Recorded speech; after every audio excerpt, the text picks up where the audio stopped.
When I first heard about walking with a spiritual giant, it was a little weird to me. And my senses are going off in just some of our teaching. We ended up learning a little bit more about John Calvin. And he was an individual that I just knew we were not going to jive theologically, doctrinally. We were just going to be at odds. So I was completely shocked when it ended up that the portion of time we studied him was my most favorite and beloved time of that entire year. But they felt like love letters to my soul because I recognized something in him about how he knew Jesus. And I knew him. I knew Jesus that way too. And I was not prepared to find that with John Calvin.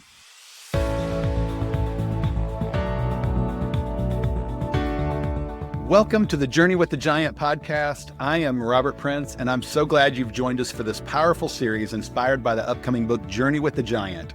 Choose your guide, pursue your purpose, and grow in your walk with God. It's by author and spiritual director and my friend, Lori G. Melton. If you're just joining us, this series explores the unique and life-giving spiritual practice of walking with the giant of the faith. And so in today's episode, we're joined by Stacy Holmes, an ordinary person grateful to be a wife, mom, homeschooler, podcaster, pastor, and spiritual director. And those are her words, not mine, so I'm sure we'll find out she's anything but ordinary. Yeah. Stacy's story invites us to hold curiosity and conviction together, to listen for God in unexpected places, and to really open our hearts to the companions he may be placing on our path, even when our theology may not totally align. And I think you're going to be both encouraged and challenged by what she shares. Stacy, welcome. So glad to have you here. Thanks for being here. Thank you so much. This is quite an honor, and anything I can do to help my dear friend Lori, I'm here for it. Right. Yeah. I'm excited to hear your story. Thank Yeah. you. And it's so fun to have you, Stacy, because we met at the Dominican Center where we both ended up there to take a spiritual formations class, which, I think that's a little interesting part of our story because we're evangelicals. And we went to the Dominican Center for that class. So I'd love for you to share a little bit about yourself as we get started here and what you love about where God has you right now. Okay, sure. I actually do think I'm quite an ordinary person, Robert. And I take it as a compliment. Okay, good. Well, I think it's a compliment. I am very drawn to, at this stage of my life, to just the ordinary, regular parts of life and people that are just faithful in their pursuit after God. Day in, day out. I love how Eugene Peterson says, a long obedience in the same direction. And that is probably what is most endearing and most attractive to me at this stage of my life. Like, you can keep all your flashy, you can keep all your trendy, on brand. Just give me the ordinary, regular, day in, day out of consistency and of your faith. And so a little bit about me, you've already mentioned it so far, but yes, I am a wife. I'm married to John of 22 years, and we have two daughters, Sophia and Livia. They're 16 and 13. Homeschooling was never in the cards. That just took me by surprise. Not the kids, just the homeschooling. I was not intending to do that. I had every hope of going back to work, and that just, there was an invitation there that I felt deep within my heart, and so here we are. And actually, that was something that drew me to Lori when we first met, because you were a homeschooler. And so it gave me hope. And because I was like really new and pretty green still. But that's been a huge part of my life and really ministry these last 12, 13 years. So where I'm at right now, what is bringing me life and joy, recently in the last year and a half started a podcast called Glordinary, and it celebrates just that, glimpsing glory in the ordinary of our lives. And I just kind of mashed those words together to form Glordinary. And that has been just such a joy of my heart, because it's just a short day brightener of God's truth where we like to encourage people, invite meaningful reflection in their lives. And that's been a lot of fun for me to experience this last year and a half. Well, and I've loved watching your journey through the last few years as you've you're God's doing this new work in your life as you transition into empty nest. So Stacy and I have stayed connected. After we were done with spiritual direction training, we started leading retreats together, going on Mm-hmm. retreats together. And Mm-hmm. so I've gotten to watch your journey of what God's doing in your life. And starting this podcast was brewing a number of years ago, Right. and God was speaking to you on that. And Right. it has that podcast has really taken off. It's a powerful weekly encouragement. I have just loved it. So it's been Thanks, fun to Lori. watch. Thank I you. mean, yeah. So I just encourage everybody to check it out. Glordinary. It's really good. Really Thank good. you. So now let's go back. Let's talk spiritual giants. Let's go back to our experience, your experience of first learning about this spiritual giants and how that Okay. how that hit you when you first Yeah. heard about it. Okay. Well, when I first heard about walking with a spiritual giant, I'd never heard of that. That was it was a little weird to me. And my senses are going off. Like, is this kind of like, woo? Am I dabbling Mm-hmm. into something that I don't want any part of? So, Mm-hmm. and that actually because we did do our formation classes and then our director classes. That was something that I kind of kept coming back to because I was Mm-hmm. exposed to a lot of traditions in the Catholic tradition that I was unaccustomed to. So I Mm-hmm. was kind of routinely needing to ask that question, like, is this where do I land with this? Is this woo woo? Is this okay? Is that? Yeah. And I just kind Yeah. of had to get a sense of that. So that was my first introduction to, spiritual giants. Like, Mm-hmm. is this okay? And Mm-hmm. as we learned more about it and got into the program more, it really was just an awareness that this was walking alongside someone in their journey. And I think what had thrown me is because so many of the giants were already deceased. So I'm thinking like, am I talking to dead people? Like I'm not like the Bible's pretty clear Mm-hmm. about like we don't Yeah. do talking to dead people. Yeah. So Yeah. so that was like, okay, am I Mm-hmm. okay to do this? But also I began to see such parallels with people in scripture and their stories and how their stories were just really because the word is living and active, right? The word says. So Mm-hmm. it Mm-hmm. was so working inside of me that I felt like these stories in the word were walking alongside of me. So it Mm-hmm. really became like an easy parallel for me at that point Mm-hmm. to kind of merge the two, I guess. Mm-hmm. So that was my first introduction to giants. Like, Yeah. is Yeah. this Yeah. woo Yeah. woo? And I Right. think that would be, if anyone has pause about it, that would be Yeah. my Like takeaway from that. with our evangelical background, Hmm. we focus on Jesus, Right. like Jesus Mhm. and the Bible And the studies. word. Yep. And Hmm. so was that part of the red flag that raised up in you? Like, Hmm. hello, no, we don't do this. We only do Jesus. Right. Yeah. I would say so. I hadn't thought of that point, but yes, I think that was a big thing. And that may have been harder for me to wrap around than maybe even someone like where we were studying in the Catholic tradition. Like they have the Pope, they have people that they look Hmm. to for guidance, for Hmm. Hmm. clarification to kind of walk alongside them. And whereas we maybe experienced a little less of that. So Yes. Hmm. that and really, it was really the dead people thing, I think a Yeah. lot. And can Yeah. they, like, will they have anything pertinent right Mm. now? John Hmm. Calvin was back, who I studied, was back in the 1500s. Like, does that Yeah. does that relate? So, Oh, uh-huh. Yep. Yeah. Yep. yeah. So were you looking for a biblical basis when you were struggling with that? Did you think about that question? Like, where is this found in scripture? Good point. We should point out that Stacy is an ordained minister. Like, what denomination are you a pastor? I am with the Assemblies of God. So I was raised Pentecostal. So Yeah. about the exact opposite end of the spectrum We're talking, or this is continuum. challenging. This is So challenging. Yeah. And Mhm. and I'm Pentecostal, so I've seen kind of some like wow things, Yes. right? Yes.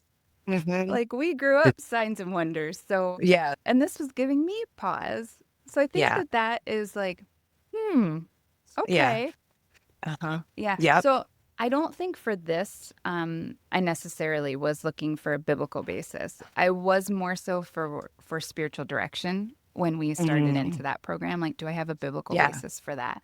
But Okay. not as much when we were just looking at the spiritual giant component. Yep. Yep. Yep.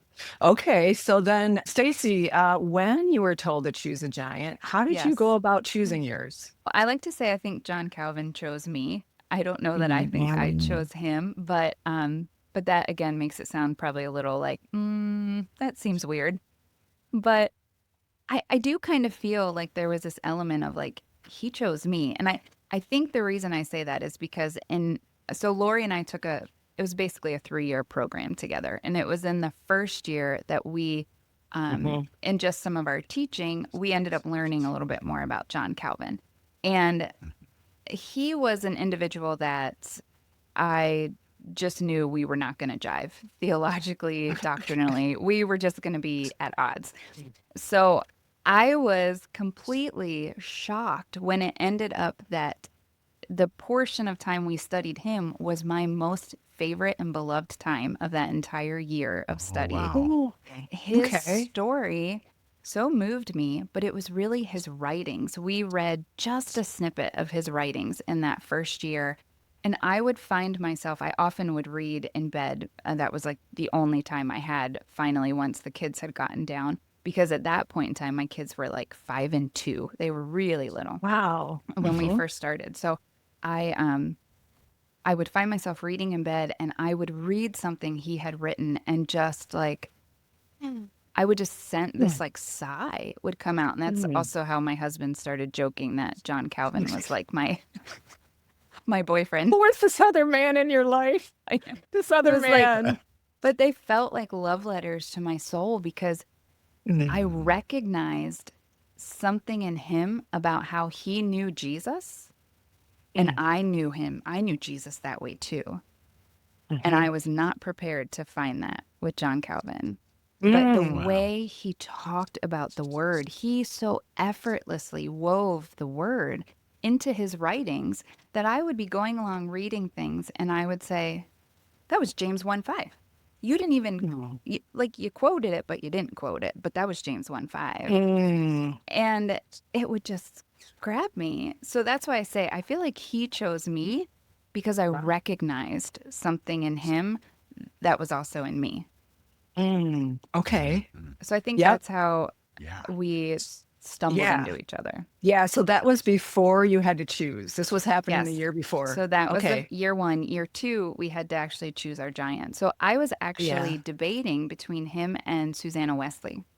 Yeah. And one of the sisters that was our instructor, Sister Diane, she had no, it might have been Carm. Anyhow, Hmm. but she Hmm. had said to me, you know, Stacy, I think you would really enjoy Susanna Wesley, but I think you might really bond with John Calvin because you are pretty different Hmm.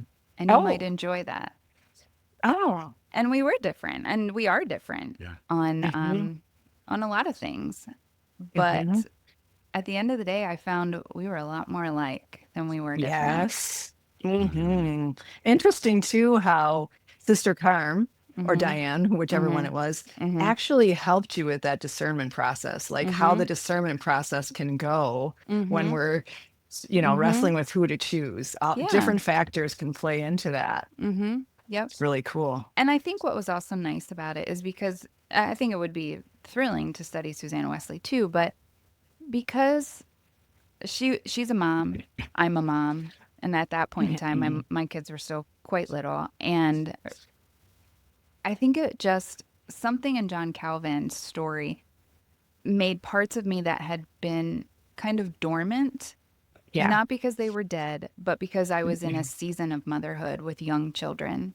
So there's Mhm. parts of a woman in that season that are just a little more quieted because you're Mhm. attending to different needs in that season. And it's a high calling, and it is the most valued and valuable calling at that time. That I have no regrets of that period of life. But then there were these elements where there's a part of your brain that feels like it's just turned off because you're in, goldfish and juice box land for a lot of years. Yes. So I'm so thankful to have gone the route of John Calvin because I was already living a lot of that motherhood land day in, day out. So to be able to be reawakened, and that's actually, he talks a lot about this reawakening, this awareness, and becoming throughout your whole life. And it really was like that. It was a reawakening for me. Like, I forgot that was in me. I forgot those places were there, but they are. They haven't died. They haven't gone away. So, I don't know. Yeah, it He was kind like, of bid me come. It was a lot of that. like I see God tending this other part of you at the same time you're fully invested in your Susanna Wesley part. Right. You know? Right. Yeah. Yeah, I'd forgotten that part. So I'm glad you asked that question. Yeah. Yeah.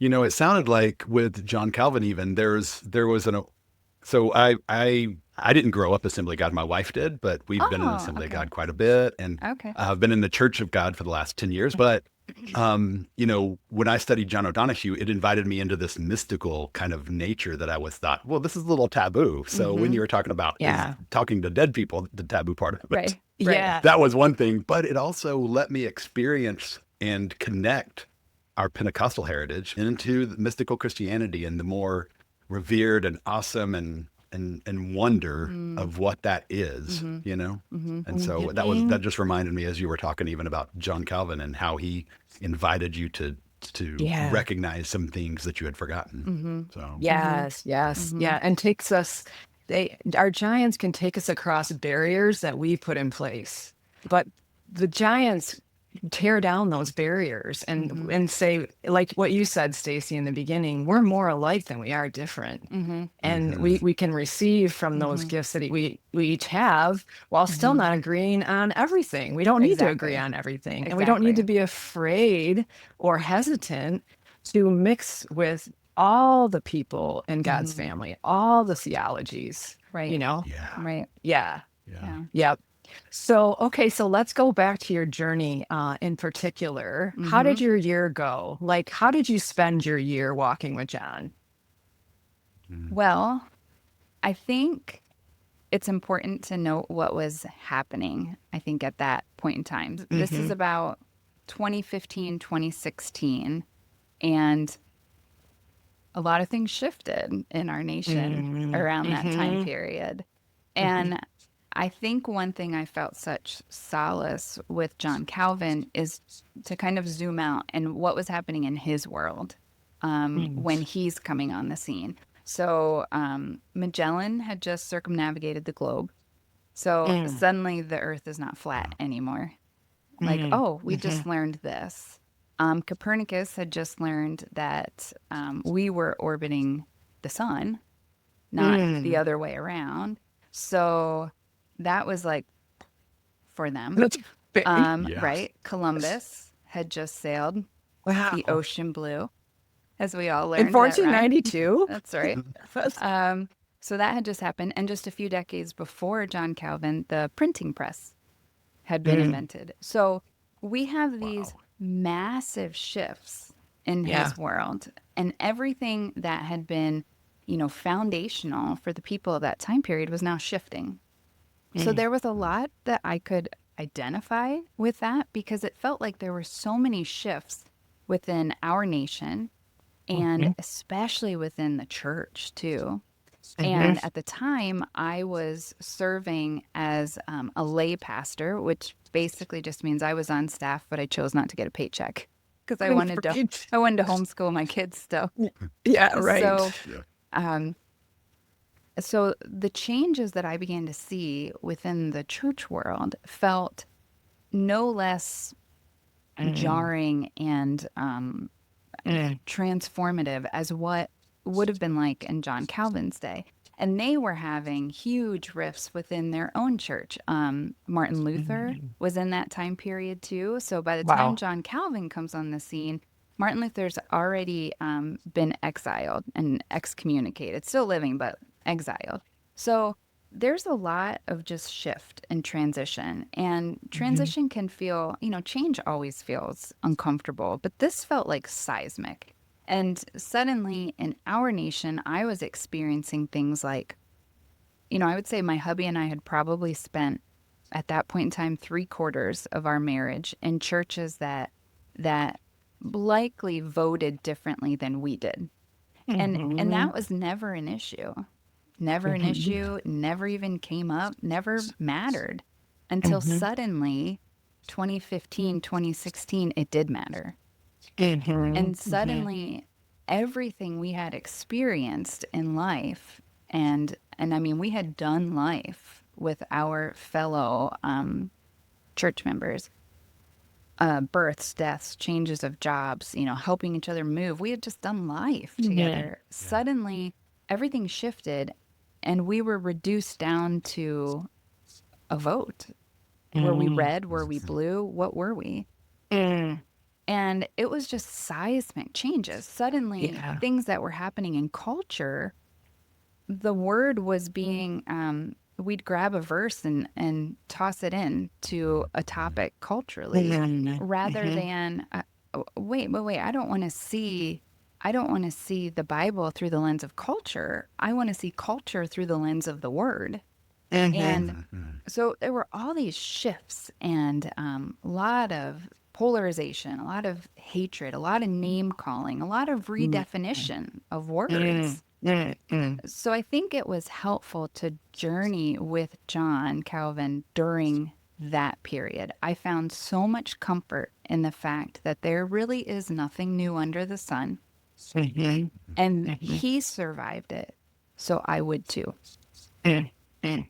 And I Yes. would pray that a lot of Yeah. times. And I would draw from that and I would say that to the Lord. John Calvin made it. I will too. Mhm.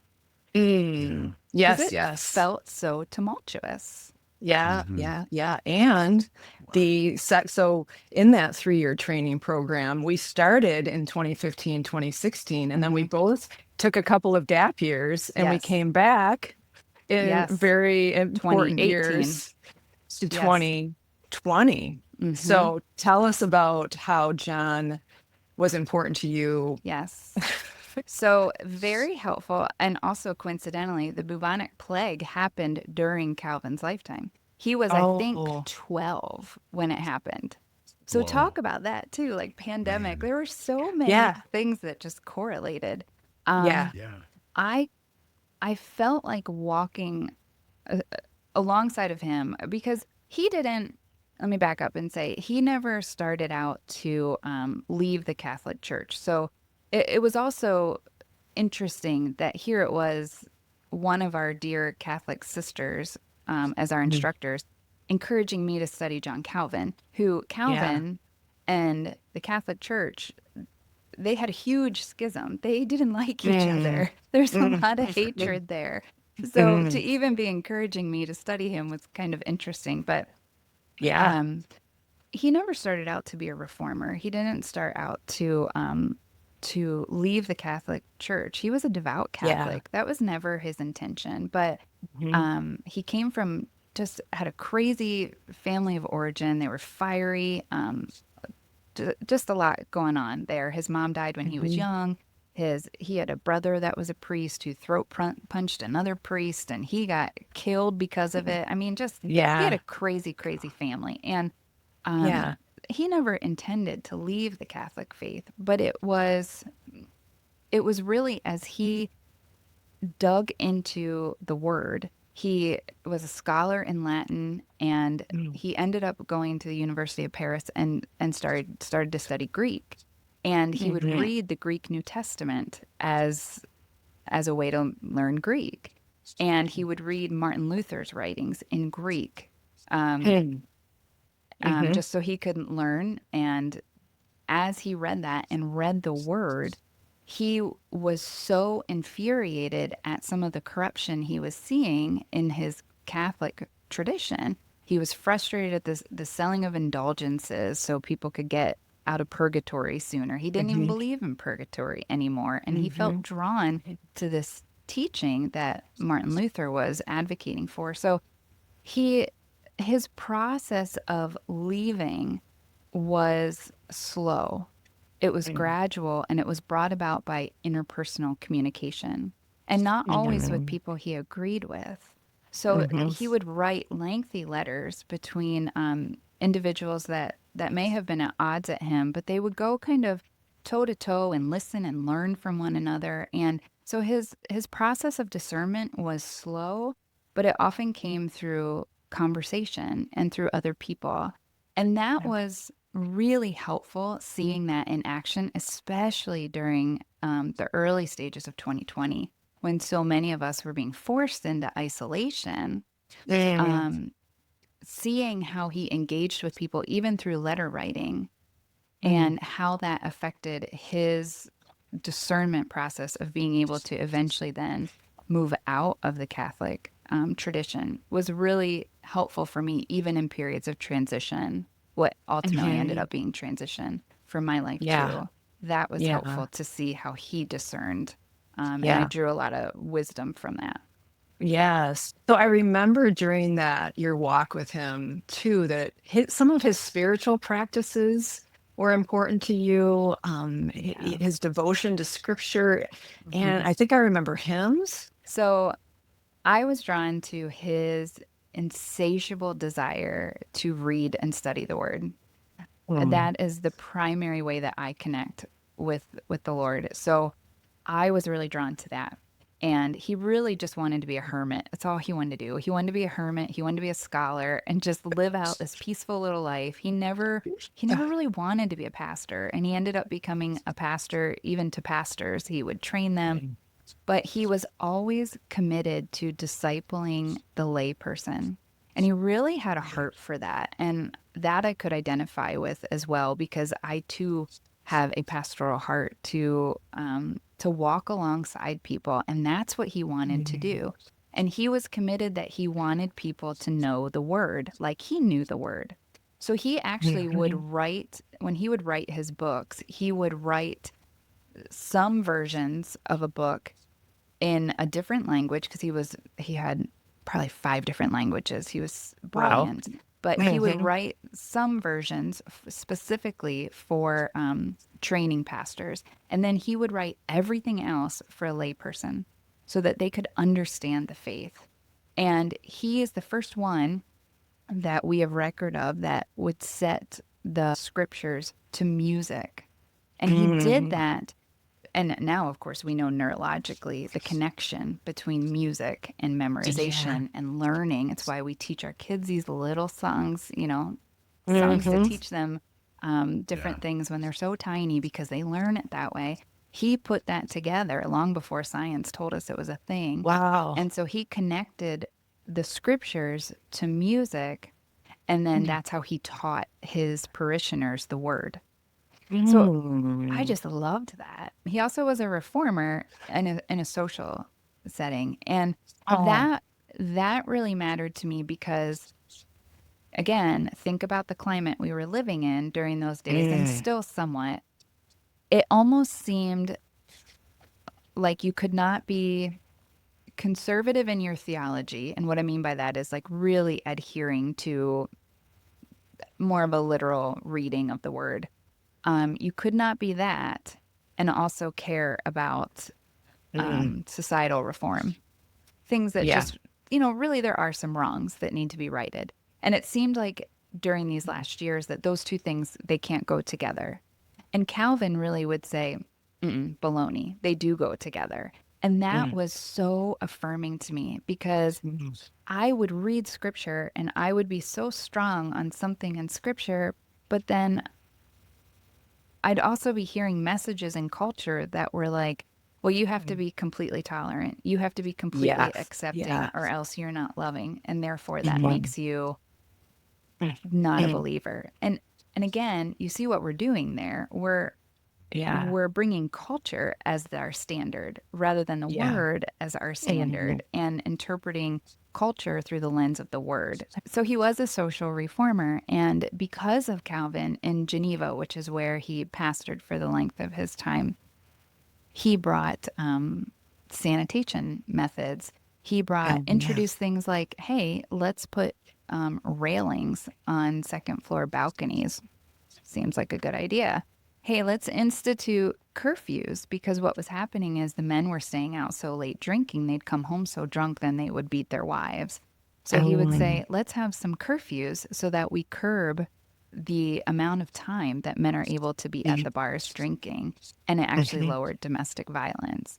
Um, Mhm. so Mhm. he had a lot of like influence, but he also believed Yeah. in equal consequences for both men and women. So Yes. he really was Mhm. this huge social reformer, but also Mhm.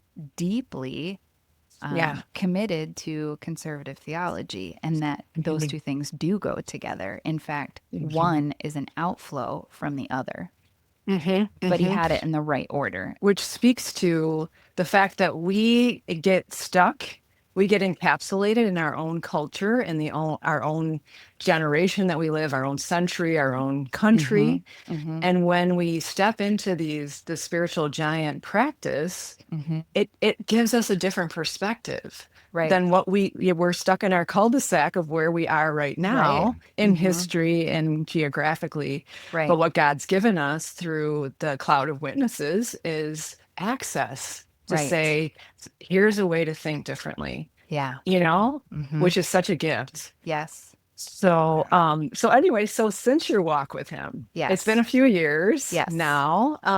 Do you still think about him? Oh, John. Your husband will be Does listening.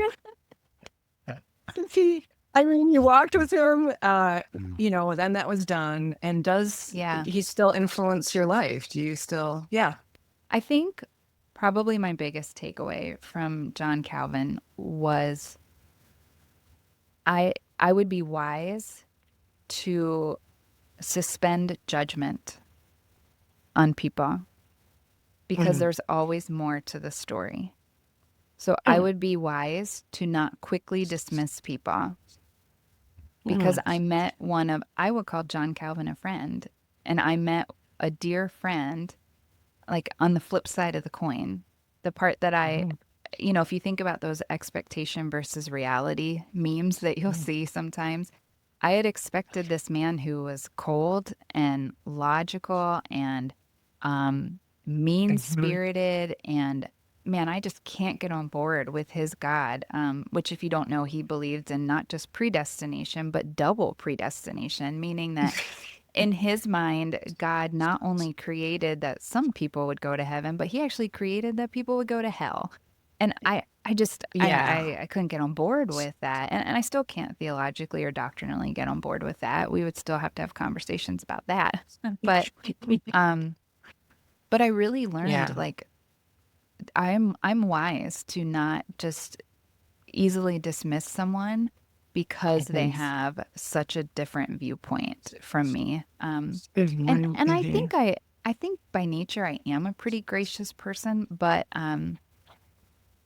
it was just another layer of that to really Mhm. find the gold in Yeah. people. And sometimes you have to really dig to find the gold, but it's there. Mhm. Yeah, yeah, Yeah. for sure. And it Yeah. might take 3 years. It might take patience and slowing down. Right. Yes. Right. I Yeah. love that.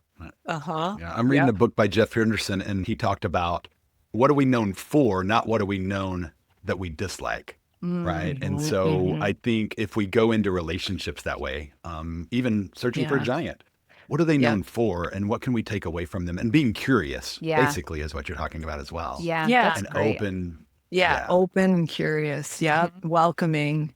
So, Stace, looking at it now, I Yeah. wonder what reasons would you think for God directing you to Calvin? I think he wanted me to know I'm not alone Mm, because, especially during those years, it felt really isolating, really polarizing. I felt like, am I weird? You know, I love reading the word. Am I weird? Because I Mm. do. Like I don't see that in other people. That makes me weird. And I don't have people I can relate to, or why do I care so much about this and I don't care as much about that? And Mm. that leaves you feeling very almost excommunicated in a sort, Mhm. like Mhm. what Mhm. John Calvin experienced. And so I really think it was God's good gift to me. Again, John Calvin referred his most favorite images of God were of God the Father and God the fountain of all good. Again, things Amen. I never would have expected to hear from John Calvin, but I think Mhm. God just gave him to me as a gift to Yeah. walk through that season of life, to know that I wasn't alone. Yeah. Um, and it wasn't that I didn't have friends and I have a wonderful husband. It wasn't any of that. It just was Mhm. really helpful to know that someone else was just, a step ahead of me. I think that's why I so bonded with you, Lori, because you were just a step or two ahead of me in the journey of life and Mhm. motherhood, and that was Yeah. helpful. And that's where John Calvin was for me. He was ahead of me, but he Yeah. had gotten through, and I wasn't alone. I think that was Yeah. God's good gift Yeah, to that's me. so beautiful. So for someone who is hesitant about this practice because it's Yes. unbiblical or unfamiliar, Yeah. um, or maybe they're feeling drawn to a giant that's really different than they Mhm. are, what would you say to them? I would say I don't find it unbiblical, but I do understand the hesitation. And if you can, like John Calvin taught me to do, pause on being dismissive and Mhm. see it for what it can give to you as a good gift, it's worth it because it will Yeah. be someone who will walk alongside of you as you walk alongside them. And it's a beautiful Mhm. journey. Hmm. Yeah, it's powerful. Hmm. Well, thanks, Stacy. Thanks for Thanks, being with us Lori. Thanks, Robert. today. Oh man, Yeah. you've really we've talked about some really thought-provoking things that I think are and the picture that has been painted through our conversation of the way God works in our life. I've just loved Hmm. that. So thanks for being with me, friend. It's been so good to have you. Thank you. Thanks Yeah. so Thank you so much. much. Wow, man, that Mhm. was such a great conversation with Mhm. Stacy and all of that she has experienced. Not even just 1 year, but even over 3 years and even longer. And honestly, just the way it's impacted me and the inspiration and the encouragement it's given me. I've never read really anything about John Calvin or anything of his. Yes, for sure. I mean, you really get that sense from that interview of the things that were Mhm. getting poured into her mind and her spirit and her soul through, Yeah, through this experience with John Calvin. Yeah, I love how she describes laying in bed at night and just sighing, and her husband's laying on the other side of the bed, like, "Is it John again? Just leave him on right, between us." But right. that's how dear that these people that God has for us can become, and Yeah, they just really minister to us. That's the way God intended. We're a body, and we've never realized before that as much, maybe we have a little bit, that people who have lived before us are meant to be ministering to us like that through their yeah, lives. yeah, Hmm. yeah. And I love just her. If we just take away from this conversation, just her encouragement to lay aside judgment of what I may or may not receive from this person. And I think that's so true in our culture Hmm. today, right?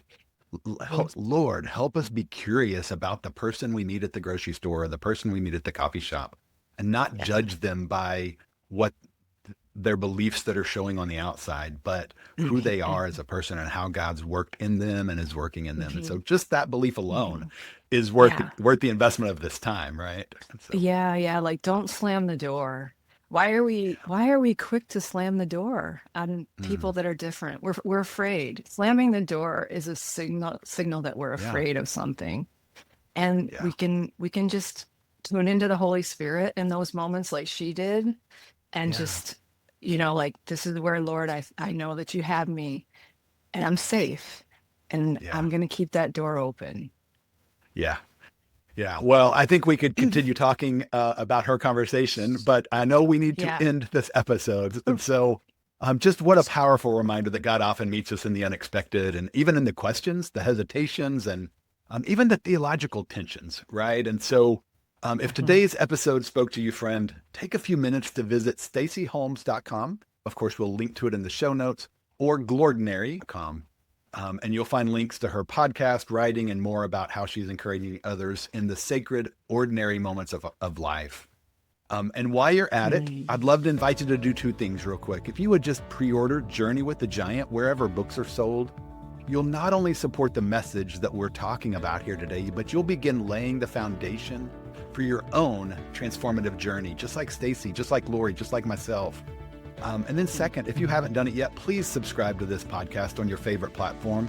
You don't want to miss a single episode in this rich series that's just unfolding to be even more rich than I expected it to be. And so next time on Journey with the Giant, of course, we'll meet another fellow traveler whose spiritual companion helped them see God's presence in fresh ways as well, whether it's the small, the sacred, or even the seemingly ordinary.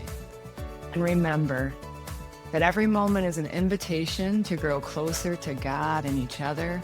And may the Lord open our eyes and our hearts to respond to each one. Yeah. Thank you so much for joining us, friends. We'll see you next time.